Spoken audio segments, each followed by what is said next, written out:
Well, Simone, great to see you. Congratulations, I think, is the first thing to say. How are you feeling? How is everything going?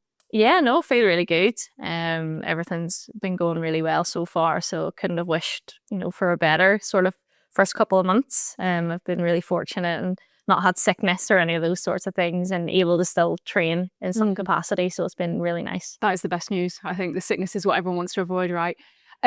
Talk us through the early stages, because from my perspective, I don't have kids, so I don't know completely how it works. But in a regular 9 to 5, let's say, you would be able to maybe keep it to yourself for a couple of weeks. Whereas with this job, straight away, you probably got to let a lot more people in your circle and in your work know that you're pregnant, maybe before you've had that conversation, even with friends and family. Yeah, and that was the reality. As soon as I found out, I think the next day I had to phone the club doc and be like, I'm pregnant.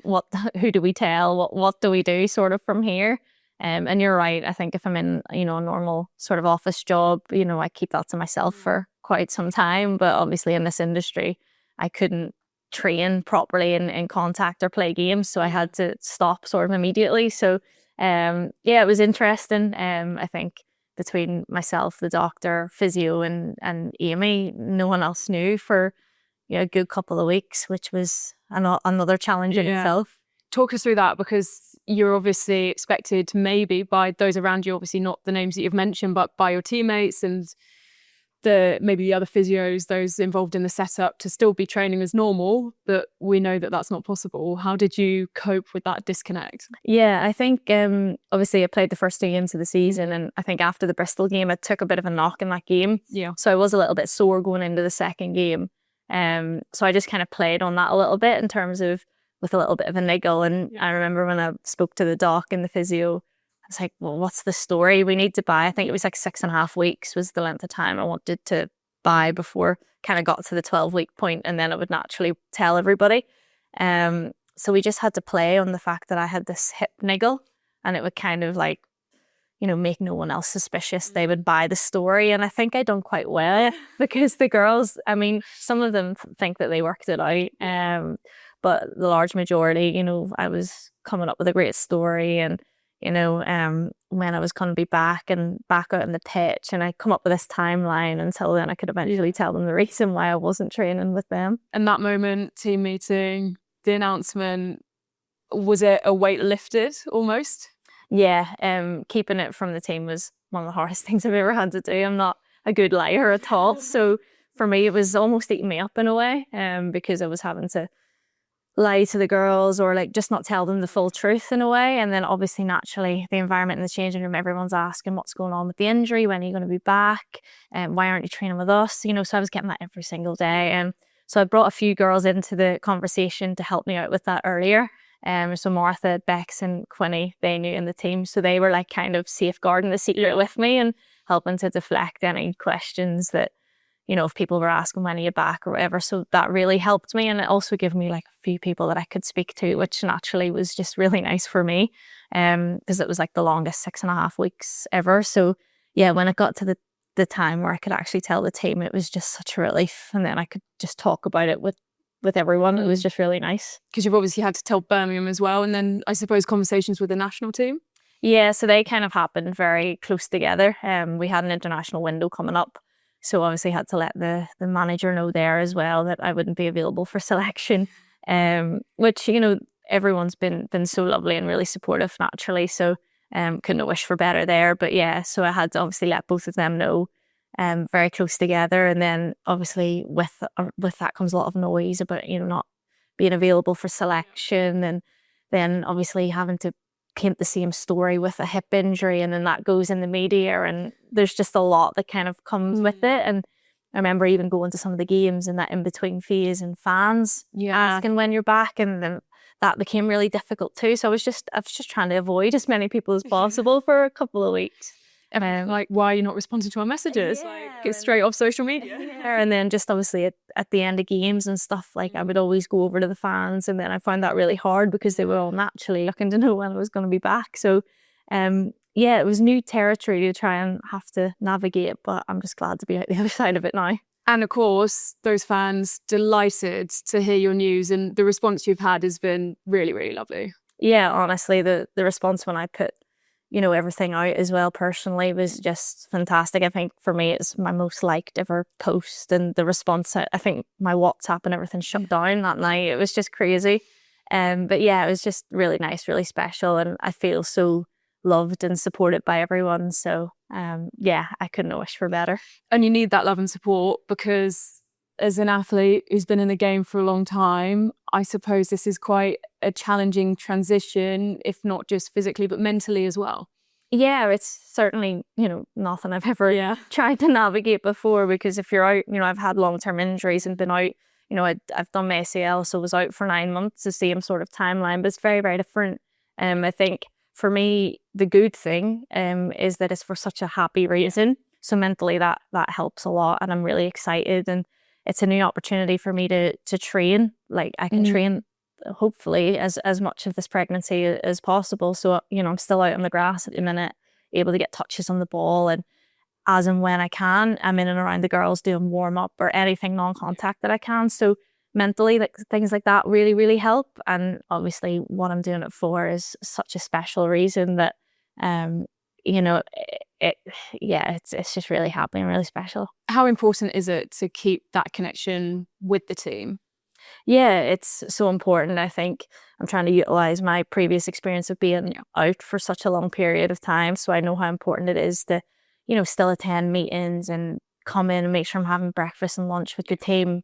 Because there are large parts of the day where I'm away from them doing my own individual training. So I think I've managed to get that balance really well so far. And the staff have been really good with trying to work with me to make sure that I can still be involved as and where I can, because the camaraderie and everything with the group, it's so important for me to feel that as well. And likewise for them, we all want to be together. And so far we've been able to do that really well. Baby's going to have a lot of armsies that all want to be involved. Yeah, no, for sure. I think I shared a story because Martha, she was one of the first people to find out, and the day I'd brought like the little scan in to show the girls, I needed her to hold it, and she was like, "Oh, I'm babysitting already." But yeah, no, I think, club, country, I'm so blessed with having such a good support network around me that I think this is going to be one very lucky baby. You mentioned the staff as well. We are seeing across the leagues, across the world, more women taking these breaks in their careers to have children, which I think, I'm sure same for you growing up, it was either what was portrayed to us is it's career or it's a child when it comes to high level sports across the globe. How nice is it to see that changing and also have the staff sort of really putting in and buying into it, learning, educating themselves as well? Yeah, it's amazing. I think I remember when I was younger thinking about, my future. Yeah. And it was always a case of, well, I'll have to play. And then whenever I'm ready to start a family, I'll just have to stop playing, because it was never a reality in our profession. And I think certainly in more recent years, you started to see more people in the women's game and clubs supporting it as well, which is fantastic. And, I'm so lucky here that I'm really well supported. And although, I'm the first that's going through it, and for the staff, the first time that they've experienced it, we're all navigating it together. And it's going to be a really special journey for us all. But I feel so well supported in the fact that I'm able to do this. And my ambition is still very much to come back the other side and play, and for that to be a possibility as well. And to know that I'm going to get the support the whole way throughout that is really, really special. Feels quite wholesome that you're doing this for you, but also paving the way for anyone in the team going forward who would want to follow a similar path. Yeah, 100%. I think that, it's becoming more normalised now, which is exactly what it should be. That if women want to go and start a family, that they absolutely can in this profession. And yes, I'm the first to do it here, but I certainly won't be the last. And I think that that's the beauty in it. Yes, I'm the first at the moment, and I'll try and navigate that and create a pathway for the next generations to come through. And, I think that that's a really nice thing. That's really special. Because it's not just obviously the physical side of things and those changes. It's also, I guess, the paperwork, the contracts, the maternity plan. How involved in those conversations have you been? I suppose it's all modelled around you, considering you're the first to do it. Yeah, exactly. And it's still all relatively new in our game. You know, we're seeing clubs starting to come out and have their own bespoke maternity policies, and with the work from like FIFA Pro and the help of the PFA, you know, who have been really outspoken about, you know, putting things in place. So but Birmingham have been absolutely fantastic with me. You know, I'm obviously going through that process at the moment, but I'm very much involved in that, and a lot of it is led by me and what it is I need throughout this journey. So I'm just really, really thankful that, you know, I'm here and I have that support.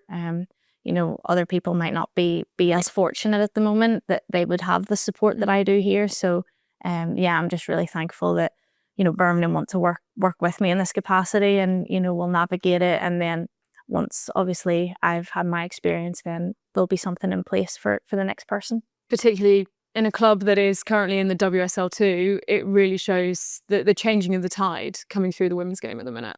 100%. You know, I think it's going to get to the point where every club will have their own bespoke maternity policy in place, because, you know, it's been a long time coming.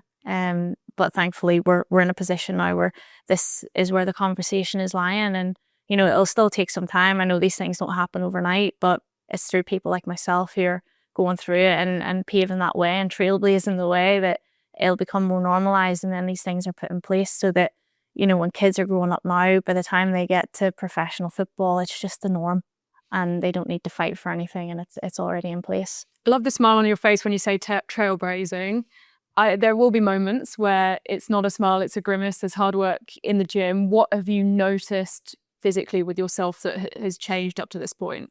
Yeah, I mean, every week is different, and obviously the further into it I get, I can notice that I'm trying to slow myself down, because obviously I train like a footballer and 100 mile an hour all the time, and for the first couple of weeks I was able to still operate like that. But I think even today when I was out training, I can feel that you know, I'm just getting a little bit more breathless, and, you know, naturally I'm getting a little bit bigger and carrying a little bit more weight than I would be used to. So trying to navigate that, and I think for me, manage my frustrations with that. I think naturally as an athlete, you know, I have standards. I want to be performing with quality in everything I do, whereas at the moment I have to kind of give a little and be like, it's okay. You know, just give yourself a little bit of slack. It's okay. And I think I'm just trying to find that balance at the moment, and know that I'm training not to try and get a personal best, just to try and maintain a level of fitness through the pregnancy. Because it is, you know, habits of years and years, decades even, that you are then having to go against in your head mentally. Then there's clearly, as you said, those challenges there. What kind of psychological support have you had, either from family, friends, the team here? Yeah, I think I was even having some conversations with some of the girls today about that, and, you know, it's nice and reassuring that they're aligned with me and what I'm saying. They're like, "Sai, give yourself a break." You know, it's not like, you know, you're playing at the weekend and, you know, you need to be at the top of your game. You're literally growing a human. So that will take up so much of your energy. So if you don't get it in the net, it's fine. Or if your touch is a little bit heavy, it's fine. Like, don't put that pressure on yourself. And, you know, I think those things help. And I think the staff as well, just kind of reiterating that, and almost just reminding me the purpose of why it is that I'm training. I think then that helps me too mentally. So coming up to the halfway point of the season, also soon to be the halfway point, am I right, of the pregnancy as well? How do you envisage what is going to happen over the next couple of months, the changes that are going to happen to your training? I know, having spoken to you earlier, things happen at different times for different people. We mentioned Claire Emsley still running insane speeds. It's not going to be the same for everyone, but how do you, you know, look ahead to what's going to happen over the next couple of months? Yeah, I think there's only so much planning that we can do. And I think that's something that we've realised very quickly, because we can even set a plan out for the week, and I can come in one day and be like, no, I'm not feeling up for that and we need to change it. Or equally, I come in and be like, I feel great today, like, let's do a little bit more or whatever. So we can kind of plan a little bit, but again, it's going to be completely on how I feel. I do anticipate that it's going to get harder, but I'm very, very keen to be active, right up as close as I can. Obviously, the more I do this side of it, then the easier it makes it, hopefully, on the other side. So I'm very keen to stay active, whatever that looks like, if that's even, stripping me back from being on the pitch as such and just in the gym, or if I can still do like jogging or anything, I'm super keen to do that. So I think that's the part that we're going to try our best to navigate, and we'll have to just kind of take it as it comes in a way. Is there any players who have gone through it before who you've reached out to? Anyone going through it at the minute that you've spoken to? Well, yeah, you said about Claire Emsley. I played with her a few years ago at Everton. We were really good friends, so I've spoken to her quite a lot. Actually got our medical team and her medical team connected just to kind of have a chat about her plan. I know in America they're very forward thinking and they've obviously gone through this. They're quite advanced in this area, so it was very useful for us to speak and connect there. So I did joke with her though and said I'm going to have to do sprints now because but yeah, she's smashed it. She trained right up till 35 weeks, which is absolutely incredible. So it's just been really nice to chat to her, and suppose just for more of the realities as well. Obviously that looks great on social media and everything, but obviously there are struggles in there as well. And I think it was just nice to have someone to chat to about, the realities of it and any challenges that she faced and how she kind of navigated that. So I think it was just really useful for me. I think as a society for a long time, we have hidden the more challenging sides of parenthood, pregnancy. It must be really nice to have someone and go, oh, today was really hard, or this hasn't clicked, and have someone who's really specifically linked to what you're going through. Yeah, I think for me, that's been one of the hardest things because there is so few of us. Yeah. I think we're all connecting with each other. I've had a few people who have just given birth that have reached out to me, some that are currently pregnant as well, and we've all kind of connected. So that's been really nice because, as you say, like loads of my childhood friends have gone on and had kids, and when we're speaking about pregnancy, it's very, very different journeys because obviously I'm an athlete trying to train every day, whereas they have just normal jobs in an office or whatever. So it is very, very different. So it's just really nice that there is a growing number of us and we can all kind of connect with each other that way. Well, we're really excited to see the growing number of your family. Excited to see you back on the pitch as well and with +1 in the stands. Thank you so much for your time. Thank you.